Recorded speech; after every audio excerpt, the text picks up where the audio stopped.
Hello everyone, welcome to Bio with Shruti. This is me, Shruti Pillai. Welcome to another session of biology for competitive exams. In this session, we will be covering Lucent biology. So we are going to take the topic large intestine from system of the human body. I've already introduced system of the human body. We've covered topics like digestion in the mouth, stomach, intestine. All the important points with respect to competitive exams from Lucent has been covered by me. You'll find the link in the description below. Today we will understand large intestine. So before beginning with this topic, let's have a quick revision. When I'm talking about digestion, what is digestion? Digestion is conversion of non-absorbable food into its absorbable form, something that can be taken in, something that can be absorbed by the body for energy and nutrients. The process of digestion is divided into 5 steps: ingestion, digestion, absorption, assimilation, defecation. Ingestion means taking the food into the mouth, ingesting, that is taking in the food into the mouth. Digestion is conversion of non-absorbable food into its absorbable form for energy. Absorption is once you've converted that non-absorbable food or complex food into simple form, it is absorbed by the body. After absorption, it is assimilated. Assimilated means it is utilized for different purposes. Like there are so many biochemical activities: respiration, excretion. Then defecation. Defecation is elimination or excretion of the waste material which is not required by the body. So this we've already covered this in detail. You'll find that in the course. Okay, so link is there below. This is just for a revision now. Now, when I'm talking about large intestine is very important when it comes to this last part of digestion, that is defecation, elimination or release of or excretion, we can say, of waste material which is not required by the body. The food goes into the mouth, then into the stomach, then into the small intestine, then it will go into the large intestine. So the undigested food in the large intestine is converted into feces, that is waste material. Feces means waste material, stools or excreta, by bacteria. There are some bacteria present, and then finally this waste material is excreted through anus. Okay, there is an opening through which this is eliminated. Now, what with respect to competitive exam, what we need to remember is small intestine is longer than the large intestine. This is very important. If they ask you small intestine is dash than the large intestine, it is longer. So we'll be knowing the reason. If you don't know, see, small intestine, large intestine, why it is called a small intestine? It's not called because of the length. Okay, so we might get confused. Small intestine because the length of the intestine is small. No, small intestine, it is called a small intestine because the diameter of the small intestine is small compared to that of large intestine. Whereas if you talk about the length of the small intestine is much longer than large intestine. I'll give you a rough idea. The length of the small intestine is approximately 6 meters, whereas the length of the large intestine is approximately 1.5 meters. So I took this example so that you can remember this. Okay. Okay, before moving forward, if this is helpful, guys, please click the subscribe button, press the bell icon for all the notifications. You can also follow me in my Facebook page, Bio with Shruti, my Insta account for clearing your queries. You can send your questions through my mail ID. All the link is there below. Look at this table carefully. We will need this table. This is important. First, I'll tell you what is this exactly. Gland juice, enzyme, edible substance after reaction. What we understand by glands? What are glands? Glands are specialized cells which have the ability to release or secrete something. For example, if I'm talking about saliva, saliva is released by a gland called a salivary gland. Okay, there are several other examples. Now there are two types of glands: endocrine gland, exocrine gland. Endocrine gland releases hormones, whereas exocrine gland releases enzymes. Okay, exoenzymes. Now, what are they? What are the examples? All this I have already explained in another session. You'll find the link in the description below. Okay, glands, about endocrine, exocrine. You'll find the title. Click on that link to know more about this topic. Now, as I told you, there are two types of glands: endocrine gland, exocrine gland. Endocrine gland releases hormones, exocrine gland releases enzymes. Here we are talking about enzymes. Why? Throughout the process of digestion, there are different enzymes that are helping to convert this non-absorbable food into absorbable form. Now, what are enzymes?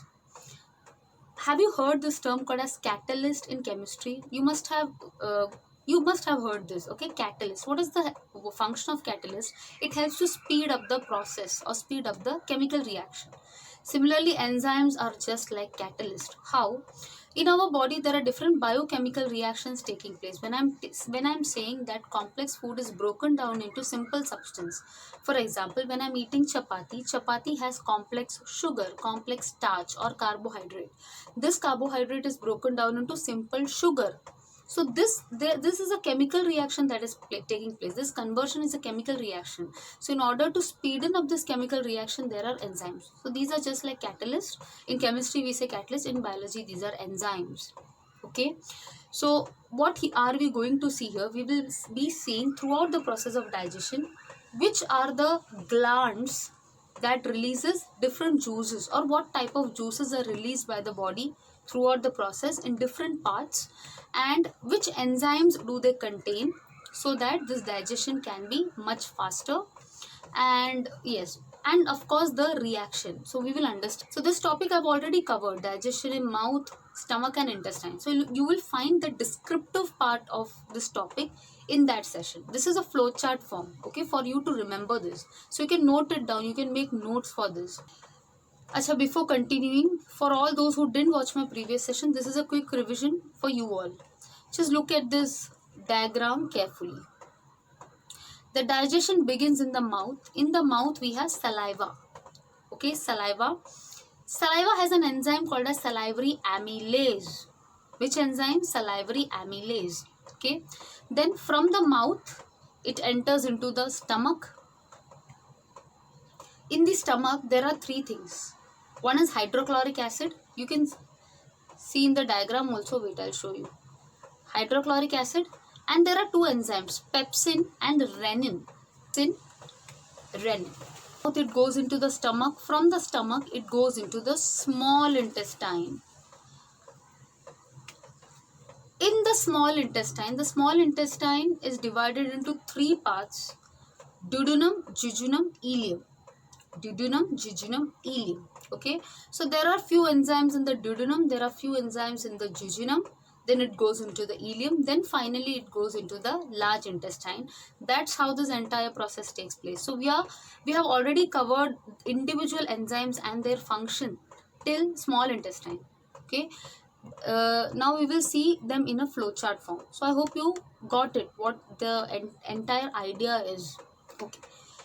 Now, when I'm talking about saliva, since the digestion starts in the mouth has saliva. Saliva is a juice. It is a digestive juice which is released by a gland, a specialized cells. Glands are specialized cells which secretes something. Okay, so saliva is a digestive juice which is secreted by salivary gland. And this saliva has an enzyme which helps to speed up the process. Which process? Conversion of complex starch into simpler sugar, that is maltose. So in this conversion of complex starch, for example, if we eat chapati has complex starch. It is converted into simple sugar like maltose with the help of saliva. And saliva has an enzyme called as amylase or salivary amylase. Always remember, whenever you have a term that whenever it has a suffix that ends with ase, amylase, lipase, hydrolase, it is an enzyme. Generally they are enzymes. That doesn't mean if there is something like pepsin, renin, it is not an enzyme. No, these are also enzymes, but generally this will help you to solve MCQs. Amylase, hydrolase, all these are enzymes. And always remember, amylase is an enzyme that is associated with starch. These are general and basic terms. You can apply this everywhere. Okay, so amylase will always remain for starch. So always remember. Talking about the next one, gastric juice. Now when we say gastric, means it is associated with stomach. Now from the mouth, the food enters into the stomach.